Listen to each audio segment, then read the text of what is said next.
السلام علیکم ناظرین، میں ہوں آپ کا ہوسٹ نعمان جان اور آپ دیکھ رہے ہیں یوٹیوب چینل محمدی ٹاکس۔ آج میں غیرت مند لیکن سنگ دل مسلمان بادشاہ امیر تیمور کے بارے میں بات کرنے لگا ہوں، جو چنگیز خان اور سکندر اعظم کے بعد تیسرے بڑے فاتح مانے جاتے ہیں۔ تیمور ایک ترک منگول قبیلہ برلاس سے تعلق رکھتے تھے اور ان کا جد امجد تومنا خان تھا، جو کہ چنگیز خان کا بھی جد امجد تھا۔ 19 اپریل 1336 عیسوی میں سمرقند کے علاقہ شہر سبز میں پیدا ہونے والے تیمور بچپن سے ہی ہوشیار، شفاق اور نڈر تھے۔ صرف 10 سال کی عمر میں ہی قرآن حفظ کر لیا اور علمی دور میں استاد سے ڈنڈا تو دور کی بات کبھی ڈانٹ بھی نہیں سنی، لیکن یہ علمی دور انتہائی مختصر اور نامکمل تھا۔ ان کو قرآن اور اسلام سے بے حد محبت تھی، یہاں تک کہ خود کو صاحب قرآن کہلوایا۔ لیکن صفاقی، سنگ دلی اور بدلہ لینے کی آگ بھی ان میں کوٹ کوٹ کے بھری تھی۔ غیر مسلموں کو ثواب کی نیت سے قتل کر دینا اور پورے کے پورے علاقوں کو جلا ڈالنا ان کا معمول تھا۔ ان کے بچپن سے ہی ان کی چغتائی سلطنت زوال پذیر اور کمزور تھی، لیکن جب 1966 میں یہ حکمران بنے تو الگ ہی جوہر دکھلائے۔ ان کے دور میں ہر طرف ترک اور منگولوں کا راج تھا اور پیشن گوئی کے مطابق یہ لڑکا عظیم ترین فاتح ہونا تھا، اور بعد میں اس نے خود کو عظیم ترین فاتح ثابت بھی کیا۔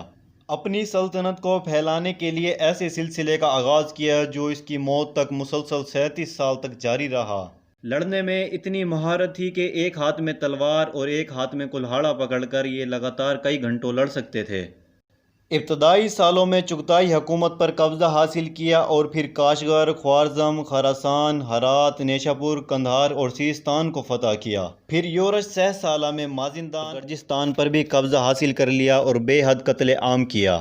1391 عیسوی میں خاندان سرائے کے خان توقتمش کے لشکر کشی کی اور فوجی نقطہ نظر سے عظیم کارنامہ سر انجام دیا، اور پھر واپسی پر یورش 5 سالہ میں ہمدان، اصفہان اور شیراز کو فتح کیا اور آل مظفر کی حکومت کا خاتمہ کیا، اور بغداد عراق سے احمد جلائر کو بے دخل کیا اور پورے ایران عراق پر قابض ہو گیا، اور استراخان، ماسکو، کیف اور کریمیا کے شہروں کو فتح کرتا اور تباہی پھیلاتا ہوا قفقاز، گرجستان اور تبریز سے سمرقند واپس آ گیا۔ 1398 عیسوی میں ہندوستان کو فتح کرنے کے ارادے سے ملتان، دیپالپور اور دہلی پہنچا، اور میرٹھ فتح کرنے کے بعد دریائے جمنا کی وادی میں ہندوؤں کے مقدس مقام ہرواد میں ہندوؤں کا قتل عام کیا اور ثواب کی نیت سے ان کو موت کے گھاٹ اتارا۔ ہندوستانی سرحدوں سے خبر ملی کہ احمد جلائر سلطان مصر اور عثمانی سلطان با یزید یلدرم کے ساتھ مل کر تیمور کے خلاف محاذ بنا رہا ہے، چنانچہ تیمور فوراً سمرقند واپس ہوا۔ 1399 عیسوی میں تیمور سمرقند سے اپنی آخری اور طویل ترین مہم پر روانہ ہوا۔ اس نے سلطان مصر کو سفیر بھیجے، لیکن ان کے قتل کے بعد امیر تیمور نے مصر سے سرکوبی کی ٹھان لی۔ بعلبک، حلب، حما اور حمص کو فتح کرتے ہوئے دمشق آ پہنچا، لیکن بغداد پہنچنے سے پہلے ہی احمد جلائر فرار ہو گیا۔ اسی دوران عثمانی سلطان با یزید یلدرم نے احمد جلائر اور سلطان مصر کی تحریک پر تیموری علاقہ پر حملہ کر دیا۔ تیمور نے اختلافات کو خط و کتابت سے حل کرنا چاہا، لیکن بات نہ بنی تو بدلے کی آگ میں سلطنت عثمانیہ سے ہی ٹکر کی ٹھان لی۔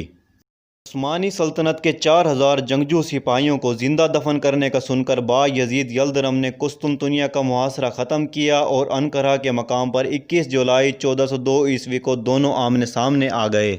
دونوں فوجوں میں بے حد کرتب دکھلائے گئے اور بے حد خون بہا۔ بالآخر جیت امیر سلطان کی ہوئی اور با یزید، اس کا بیٹا اور جرنیل گرفتار کر لیے گئے۔ سلطان تیمور ان کے ساتھ تو عزت و احترام سے پیش آیا، لیکن ازمیر کا پورا علاقہ جلا ڈالا اور خنڈر میں تبدیل کر دیا۔